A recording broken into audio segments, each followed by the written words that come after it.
Hello friends, సైంటిస్టులు time travelling పైన ఇప్పటికి ఎన్నో ఎక్స్పెరిమెంట్స్ చేస్తున్నారు. బట్ ఆ ఎక్స్పెరిమెంట్స్ ఏవి ఇంకా సక్సెస్ అవ్వలేదు. కానీ ఫ్రెండ్స్, 500 సంవత్సరాల క్రితమే బ్రహ్మం గారు తన కాలజ్ఞానం బుక్లో అన్నీ చెప్పారు. ప్రజెంట్ జరుగుతున్న ఈవెంట్స్, ఫ్యూచర్లో జరగబోయే ఈవెంట్స్ ఏంటి అని ఆ కాలజ్ఞానం బుక్లో రాశారు. అసలు 2025లో జరగబోయే ఈవెంట్స్ ఏంటి, ఫ్యూచర్లో జరగబోయే అనర్థాలు ఏంటి, అవన్నీ నిజంగా జరుగుతాయా లేదా, ఇలాంటి విషయాలన్నీ ఈ వీడియోలో మనం డిస్కస్ చేద్దాం. వీడియోని స్కిప్ చేయకుండా ఎండ్ వరకు చూడండి. ఇంకా మన ఛానల్ నవీన్ దేవరకొండ టాక్స్ని సబ్స్క్రైబ్ చేయండి. పూర్వకాలంలో సిద్ధ పురుషులు తమ దివ్య దృష్టిని ఉపయోగించి భవిష్యత్తులో జరగబోయే విషయాల్ని చెప్పేవారు. అలాంటి కోవకు చెందిన వారే శ్రీ మధ్విరాట్ పోతులూరి వీరబ్రహ్మేంద్ర స్వామి. ఈయన పరిపూర్ణాచార్యులు ప్రకృతాంబ దంపతులకు క్రీస్తు శకం 1608వ సంవత్సరం కార్తీక శుద్ధ ద్వాదశి నాడు జన్మించారు. బ్రహ్మం గారి తల్లిదండ్రులు జీవసమాధి పొందడంతో పాపాగ్ని మఠానికి చెందిన వీరభోజయ్యాచార్యులు మరియు వీరపాపమాంబ దంపతులు బ్రహ్మం గారిని దత్తత తీసుకొని పెంచారు. అయితే బ్రహ్మం గారు ఈ కాలజ్ఞానాన్ని ఒకేసారి చెప్పలేదు. తన మొత్తం లైఫ్ టైంలో చాలా ప్లేసెస్లో చాలాసార్లు చెప్పారు. ఇప్పుడు ఆ కాలజ్ఞానాన్ని ఒక చింత చెట్టు కింద పాతిపెట్టారు. అలా ఎందుకు పాతిపెట్టారనే దానికి ఒక రీజన్ ఉంది. అదేంటో వీడియో చివరన చెప్తాను. బ్రహ్మం గారు వ్యక్తిగతంగా ఎన్నో మహిమల్ని చూపించారు. స్వామివారు ఎన్నో వేల విషయాలు తన కాలజ్ఞానంలో తెలిపారు. అందులో చాలా వరకు నిజమయ్యాయి, ఇంకా జరగబోతున్నాయి. బ్రహ్మం గారు తన చిన్న వయస్సు నుండే ఎంతో మేధాశక్తి కలిగి ఉన్న వ్యక్తి.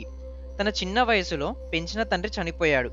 అప్పుడు స్వామివారు దేశాటన చేస్తాను అని తన తల్లికి చెప్తే ఆమె ఒప్పుకోలేదు. అప్పుడు తన హితబోధ సొంత తల్లికే ప్రారంభించాడు. తను జీవి యొక్క జన్మ రహస్యం, పిండోత్పత్తి, పూర్వజన్మ కర్మలు ఇవన్నీ కేవలం 14 ఏళ్ల వయసులో తన తల్లికి బోధించి ఆమె అనుమతితో దేశాటనకు బయలుదేరాడు.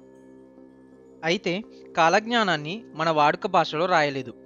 రాయలసీమ మాండలికంలో గ్రాంధిక భాషలో రచించబడింది. కాలజ్ఞానంలో రచించిన పద్యాలన్నీ గోవింద వాక్యాలు అంటారు. బ్రహ్మం గారు తన కాలజ్ఞానంలో చెప్పినవి, జరిగినవి, జరగబోయేవి ఇప్పుడు చూద్దాం. నెల్లూరు జిల్లాలో ఉన్న ఉదయగిరి కొండపై కలియుగాంతంలో ఒక అద్భుతం జరుగుతుందంట. ఆ అద్భుతం కలియుగం అంతమయ్యే ఒక 20 ఏళ్ల ముందు మనకి దర్శనమిస్తుంది. అదేంటంటే, ఒక పౌర్ణమి నాడు కొండపైన శ్రీ మహావిష్ణువు సుదర్శన చక్రం దర్శనమిస్తుందంట. ఈ సుదర్శన చక్రం ఎంతో కాంతివంతంగా ఇంద్రధనస్సు రంగులో కొద్దిసేపు దర్శనమిస్తుందంట. మనకి సూర్యగ్రహణం జరిగినప్పుడు ఏ విధంగా అయితే ఉంటుందో, ఈ సుదర్శన చక్రం దర్శనమిచ్చినప్పుడు కూడా అంతే చీకటిగా ఉండి, ఆ చీకట్లో ఈ సుదర్శన చక్రం ఎంతో కాంతివంతంగా వెలుగుతూ ఉంటుందంట. సరస్వతీదేవిని జనాలందరూ అమ్ముకుంటారంట. అవును, 500 సంవత్సరాల క్రితం విద్య అంటే తల్లిదండ్రుల అనుమతి తీసుకొని గురుకులానికి వెళ్ళి గురువుగారిని దైవంగా భావించి ఆయన అనుమతి తీసుకొని విద్యని ప్రారంభించేవారు. విద్యంతా అయిపోయిన తర్వాత గురుదక్షిణగా తమకు తోచింది ఇచ్చేవారు. కానీ ఇప్పుడు పరిస్థితి చూస్తే చాలా ఘోరంగా ఉంది. మనకు నర్సరీ, ఎల్కేజీ, యూకేజీకి సుమారుగా 2 లక్షల పైగా ఫీజులు. అంతేకాకుండా ఎడ్యుకేషన్ అనేది ఒక వ్యాపారంగా మారిపోయింది. ఈవెన్ మనం చదివినా చదవకపోయినా ఫేక్ డిగ్రీ కూడా కొన్ని రోజులు వచ్చాయి. అసలు బ్రహ్మం గారు ఆ కాలంలోనే ఇలాంటిది ఒకటి జరుగుతుందని ఎలా ప్రిడిక్ట్ చేశారో రియల్లీ గ్రేట్. అంతేకాదు, ముత్యమంత బంగారం కూడా ముందు ముందు అసలు దొరకదంట. అవును, ప్రస్తుతం చూస్తే తులం బంగారం ధర 85,000కు పైగే ఉంది. ఇది రాను రాను 2 లక్షలకు అవుతుందని అంటున్నారు. అలా నిజంగా అవుతుందంటే చెప్పలేము, అవ్వచ్చు. ఎందుకంటే మనం ఎప్పుడైనా అనుకున్నామా బంగారం 85,000కి చేరుతుందని? బట్ అయ్యింది కదా, ఇది కూడా అంతే. అసలు అలా ఎందుకన్నారంటే, పూర్వం రోజుల్లో అంటే ఒక 500 ఇయర్స్ బ్యాక్ బ్రహ్మం గారి టైంలో గోల్డ్ కానీ డైమండ్స్ కానీ రోడ్లపైన రాసుల్లాగా పోసి అమ్మేవారు. మనకి ఇప్పుడు అలాంటి సిచ్యువేషన్ ఉందా? అది పాసిబుల్ అవ్వదనే చెప్పొచ్చు. అందుకని ముత్యమంత బంగారం కూడా దొరకదని చెప్పారు. ఇంకా ఏమన్నారంటే, జనాలు బంగారం దొరకక, అంటే ఇప్పుడు 2 లక్షలకి తులం అయితే ఓన్లీ రిచ్ పీపుల్ మాత్రం ఎఫోర్డ్ చేయగలరు.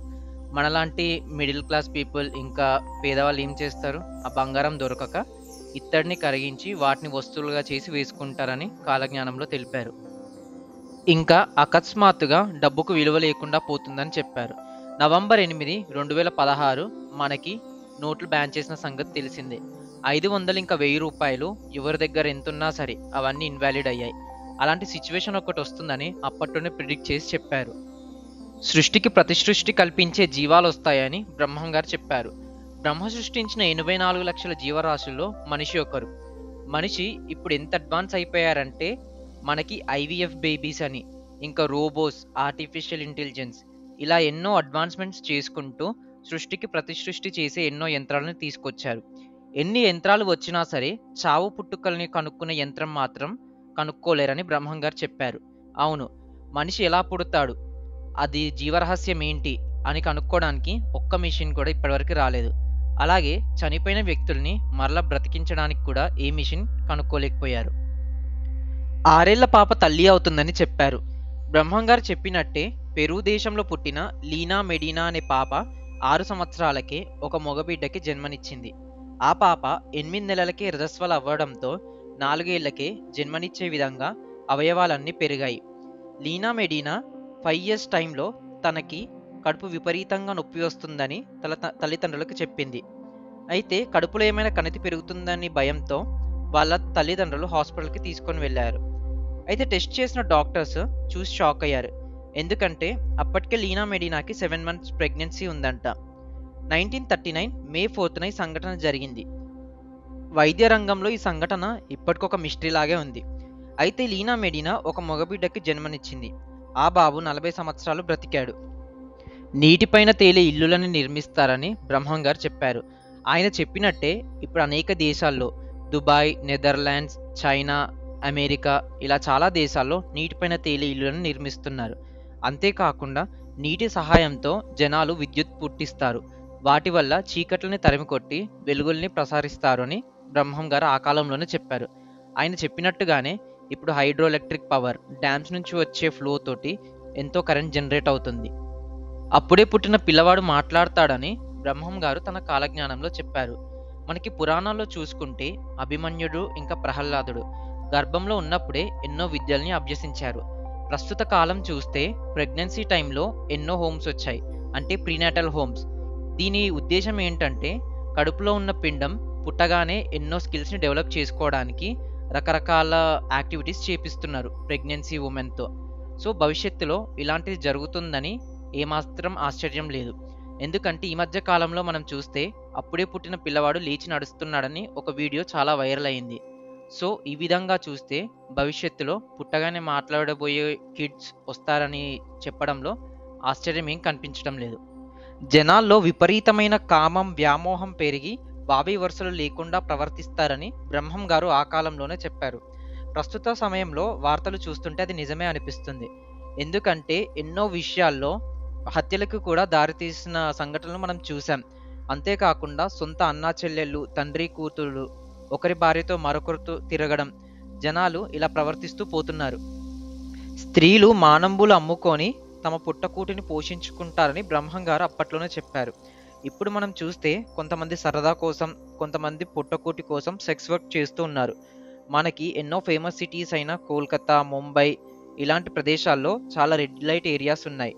ఇలాంటి సంఘటన ఒకటి వస్తుందని 500 సంవత్సరాల క్రితమే బ్రహ్మం గారు చెప్పారు. ఎడ్లు, గుర్రాలతో నడిచే బండ్లు అంతరించిపోతాయని చెప్పారు. అవును, ప్రస్తుతం చూస్తే మనకి ఫ్లైట్స్, ట్రైన్స్ ఇంకా ఎన్నో బైక్స్, కార్స్ ఇలాంటివన్నీ వచ్చాయి. కానీ ఆ కాలంలో ఒక ప్లేస్ నుంచి ఇంకో ప్లేస్కి వెళ్ళాలంటే మనకి ఎడ్లు, గుర్రాలే ఉండేవి. కనిపెంచిన తల్లిదండ్రులపై ప్రేమ లేకుండా వారిని అనాథాశ్రమం, వృద్ధాశ్రమంలో వదిలేస్తారని బ్రహ్మం గారు చెప్పారు. ఇప్పుడు మనం చూస్తే ఎన్నో ఓల్డేజ్ హోమ్స్లో సొంత కొడుకు, కూతురుండి కూడా తల్లిదండ్రులకి అలాంటి బాధ వచ్చింది. ఇదంతా ఎందుకు జరుగుతుందని బ్రహ్మం గారు అప్పట్లోనే చెప్పారు. జనాల్లో విపరీతమైన కామం, కోరిక, ఈర్ష, ద్వేషం ఇవన్నీ పెరిగిపోయి వావి వరుసలు లేకుండా సొంత తల్లిదండ్రులని కూడా మర్చిపోతారని బ్రహ్మం గారు చెప్పారు. తిరుపతిలో ఉన్న వెంకన్న గుడి 4 రోజులు పూజలు లేకుండా మూతపడుతుందని చెప్పారు. అంతేకాకుండా భారీ వర్షాలు, వరదలతో తిరుమల అంతా అతలాకుతలమయ్యి అక్కడికి వెళ్ళి అన్ని దారులు మూసుకుపోతాయని బ్రహ్మం గారు చెప్పారు. రీసెంట్ టైమ్స్లో చూస్తే తిరుమల, తిరుపతిలో కురిసిన భారీ వర్షాలకు అక్కడ ఎంతో ప్రాణ నష్టం ఇంకా ఆస్తి నష్టం జరిగిన విషయం మనందరికీ తెలిసిందే. తిరుమలలో ఉన్న సంపద 6 దోచుకుంటారని చెప్పారు. అంతేకాకుండా తిరుమలలో ఉన్న స్వామివారి విగ్రహంలో కుడి భుజం పగిలిపోతుందంట. అది జరిగే ముందు స్వామివారి ఎదురుగా ఉన్న ధ్వజస్తంభం నుండి ఓం అనే శబ్దం గట్టిగా వినిపిస్తుందంట. 7 కొండలలో నుండి గొప్ప వెలుగులు వచ్చి భారీ భూకంపాలు వచ్చి తిరుమలకు వెళ్ళే అన్ని దారులు మూసుకుపోయి అక్కడ పూజలు లేకుండా 4 రోజులు మూతపడుతుందని చెప్పారు. ఈ సంఘటన జరిగినప్పటి నుండి కలియుగాంతం మొదలవుతుందని బ్రహ్మంగారు తన కాలజ్ఞానంలో తెలిపారు. మధుర మీనాక్షిదేవి జనులతో మాట్లాడుతుందని చెప్పారు. అంతేకాకుండా శ్రీశైలంలో ఉన్న మల్లన్న కూడా జనాలతో మాట్లాడతాడని చెప్పారు. శ్రీశైలంలో ఉన్న మల్లన్న శ్రీశైలాన్ని వదిలిపెట్టి వింధ్య పర్వతాలకి వెళ్ళిపోతాడంట. మనందరికీ తెలుసు, అష్టాదశ శక్తిపీఠాల్లో 5వ శక్తిపీఠం ఆలంపూర్ జోగులాంబాదేవి. ఈ ఆలంపూర్ జోగులాంబాదేవి కుడికంటి నుంచి కన్నీళ్లు కార్తాయంట. ఈ సంఘటన కూడా 2032 లోపే జరుగుతుందని బ్రహ్మంగారు చెప్పారు. బ్రాహ్మణుల అగ్రహారాలు నశించిపోతాయని చెప్పారు. ఇప్పుడున్న బ్రాహ్మణులకు తెలియదు కానీ ఒకప్పుడు బ్రాహ్మణులకి వందల ఎకరాల్లో అగ్రహారాలు ఇచ్చేవారు. కానీ ఇప్పుడు ఆ వ్యవస్థ మొత్తానికే పోయింది. అలాగే రాచరికాలు రాజులు పోయి భారతదేశం ఒక ఇండిపెండెంట్ నేషన్గా అవుతుందని బ్రహ్మంగారు అప్పట్లోనే చెప్పారు. అంతేకాకుండా అనేక యుద్ధాలతో వలసలతో భారతదేశం ముక్కలుగా చీలిపోతుందని బ్రహ్మంగారు తన కాలజ్ఞానంలో చెప్పారు. రావణుడు పరిపాలించిన లంకానగరం అల్లర్లతో అతలాకుతలం అవుతుందని బ్రహ్మంగారు చెప్పారు. 2020 టైంలో శ్రీలంకలో ఎంతో ఎకనామిక్ క్రైసిస్ వచ్చిన సంగతి మనందరికీ తెలిసిందే. తినడానికి తిండి కూడా లేకుండా అక్కడి ప్రజలు అల్లాడిపోయారు.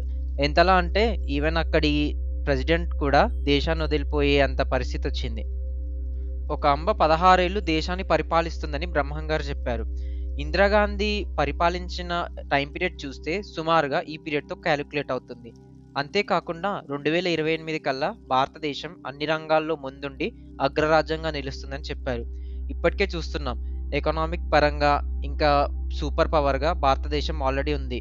డిఫెన్స్ పరంగా ఎన్నో మ్యాటర్స్లో ఇండియా తన స్ట్రెంగ్త్ని ప్రూవ్ చేసుకుంటూ వస్తుంది. వేదకాలం నుండి గోవు, ఆవు అంటే హిందువులకు ఎంతో పరమ పవిత్రం. అయితే గోవులో సకల దేవతలు కొలువు ఉంటాయని హిందువులు విశ్వసిస్తూ ఉంటారు.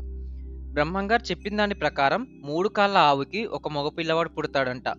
ఆ పిల్లవాడు పురాణాలు ఇంకెన్నో శాస్త్రాలపై అందరితో చర్చిస్తాడంట. చర్చించడమే కాకుండా వాళ్ళతో వాదనలకు కూడా దిగుతాడంట. ఆ బాలుడు వాదనలతో ఎవరు గెలవలేకపోతారని బ్రహ్మంగారు చెప్పారు. క్రూర మృగాలు అడవిని వదిలి గ్రామాలు నగరాల్లోకి వస్తాయంట. అవి రావడమే కాకుండా జనాలపై దాడి చేస్తాయని బ్రహ్మంగారు చెప్పారు. రీసెంట్గా చూస్తే హైదరాబాద్లోని నార్సింగి ఔటర్ రింగ్ రోడ్ పైన ఒక చిరుతపులి వచ్చిందని చూసాం. దానికి గల కారణం అడవులని ఇంకా ఎన్విరాన్మెంట్ని మొత్తం నాశనం చేయడమే. అంతేకాకుండా కాశీ విశ్వనాథుని ఆలయం 40 రోజుల పాటు జనాలే లేకుండా బోసిపోతుందని బ్రహ్మంగారు చెప్పారు. మనం చూస్తే 1910-12 మధ్యలో గంగా నదికి విపరీతమైన వరద వర్షం వచ్చి కాశీలోని ఆలయం పూర్తిగా మునిగిపోయింది. అప్పుడు కలరా వ్యాపించి జనాలందరూ అనారోగ్యం పాలయ్యారు. అప్పుడు 40 రోజుల పాటు అసలు ఆలయానికి వెళ్ళడానికి భక్తులు ఎవ్వరూ ముందుకు రాలేదు. కర్నూలు జిల్లాలోని ఆదోనిలో కప్ప కోడై కూస్తుందంట. అలా కూసినప్పుడు ప్రపంచంలో ఎన్నో అనర్థాలు జరుగుతాయని బ్రహ్మంగారు చెప్పారు. గోదావరి నది 12 రోజులు ఎండిపోయి తిరిగి వరదలతో ముంచెత్తుతుందని బ్రహ్మంగారు వివరించారు. విచిత్రమైన ఈత చెట్టు ఒకటి పుడుతుందంట. అది ఎలాంటి చెట్టు అంటే రాత్రులు పడుకొని పగలు లేచి ఉంటుందంట. అలా ఆ చెట్టు 8 సంవత్సరాలు బ్రతికిన తర్వాత నశిస్తుందని చెప్పారు. ఇది మొదలు దేశంలో విపరీతమైన కరువు కాటకాలు వస్తాయని బ్రహ్మంగారు కాలజ్ఞానంలో వివరించారు. కృష్ణానది ఇంద్రకీలాద్రి పైన ఉన్న బెజవాడ కనకదుర్గ ముక్కుపోగు అందుకోవడానికి ఉరకలు పెడుతుందంట. ఒకవేళ జలప్రలయం కానీ భూకంపం వచ్చి నాగార్జున సాగర్ డ్యాంకి బీటలు పడడం కానీ జరిగితే ఇది అసాధ్యం కాదని చెప్పొచ్చు. కృష్ణానది ప్రవాహంలో ఒక బంగారు రథం పుడుతుందంట. ఆ రథం చూసిన వారు ఆ కాంతికి తమ కళ్ళను పోగొట్టుకుంటారని బ్రహ్మంగారు తన కాలజ్ఞానంలో వివరించారు. అంతేకాదు ఇంద్రకీలాద్రి పైకి ఒక ముసలి వస్తుందంట. ఆ ముసలి కనకదుర్గమ్మ గుడిలోకి వెళ్ళి మేకలా గార్చి మాయమవుతుందంట. అది మొదలుకొని 5000 సంవత్సరాల తర్వాత కాశీలో గంగ మాయమై జనాలు దాహార్తికి విపరీతంగా రోధిస్తారంట. అంతేకాకుండా బ్రహ్మంగారు తన కాలజ్ఞానంలో 5096 సంవత్సరంలో జనాలు విపరీతంగా ఆకలి చావులు చూస్తారని చెప్పారు. రూపాయికి చారెడు బియ్యం అమ్మడానికి కూడా ఎవరూ ఉండరంట. 5000 సంవత్సరాల తర్వాత తన జన్మరహస్యం చెప్పడానికి బ్రహ్మంగారు మరలా పుడతారట. ఆయనే వీరభోగ వసంతరాయలు. ఈ సంఘటన జరిగేటప్పుడు ఎన్నో తోకచుక్కలు ఆకాశం నుంచి భూమిపైన రాలిపడతాయంట. ధూమకేతు అనే ఒక కొత్త నక్షత్రం పుడుతుందంట. ఈ సంఘటన జరిగినప్పుడు సముద్రాలు ఉప్పొంగి ఎన్నో నగరాలు నీటిలో కలిసిపోతాయి. అలా కాకుండా 7 ఊర్లకు ఒక్క ఊరవుతుంది. అంటే ఎంతో ప్రాణ నష్టం కూడా జరుగుతుంది. పశువులు పిట్టల్లాగా రాలిపోతాయంట. ఇలా బ్రహ్మం గారు తన జీవిత కాలంలో కాలజ్ఞానాన్ని చెప్తూ వచ్చారు. అది ఒక చోట కాదు, ఎన్నో చోట్ల చెప్తూ వచ్చారు. అయితే కాలజ్ఞానంలో ఇవే కాకుండా ఇంకో ఎన్నో విషయాలు బ్రహ్మం గారు రచించారు. అవన్నీ చెప్తుంటే వీడియో లెంత్ ఎక్కువవుతుంది. సో, ఒక పార్ట్ 2 వీడియో కూడా చేద్దాం. ఆ వీడియోలో మనం బ్రహ్మం గారు జీవ సమాధి ఎలా పొందారు, ఇంకా రాబోయే కాలంలో అనర్థాలేంటి అవన్నీ డిస్కస్ చేద్దాం. సో, ఇది ఫ్రెండ్స్ ఇవాల్టి వీడియో. ఇలాంటి మరిన్ని వీడియోస్ కోసం మన ఛానల్ 'నవీన్ దేవరకొండ టాక్‌ని' సబ్స్క్రైబ్ చేయండి. ఇంకా లైక్ చేయండి.